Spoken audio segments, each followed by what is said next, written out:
Déjà en bien. En bien, parce que avant de vous parler du joueur, je vais vous parler du garçon qu'il est. Je suis arrivé avec des a priori, parce que je ne le connaissais pas du tout, et j'ai fait comme tout le monde, j'ai écouté tout ce qui se disait.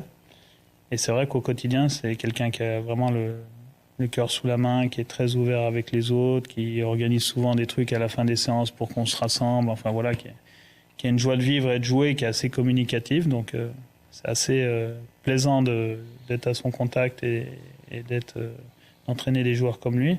Ensuite, si on revient aux joueurs, l'idée l'année dernière, c'était de faire en sorte, pour l'aider, même si peut-être que de temps en temps il ne l'a pas pris comme ça, de le mettre sur ce qu'il était capable de très bien faire, c'est-à-dire attaquer.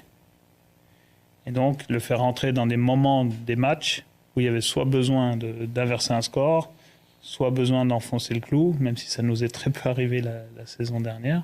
Et dans tous les cas, c'était des moments où on s'affranchissait carrément des tâches défensives, parce qu'il fallait absolument revenir au score. Il l'a fait, et très bien fait. Et on a joué un petit peu avec ça, jusqu'à l'emmener à un niveau de frustration énorme, notamment dans ce match contre Toulouse, où il n'est pas retenu en équipe de France Espoir.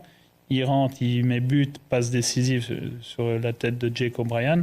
Et le lendemain, du coup, il est rappelé en sélection. Et je pense que ça a été malgré tout un virage pour lui. Mais encore une fois, on me dit, mais qu'est-ce qui a fait que c'est lui qui a fait que. Il a décidé, en fait.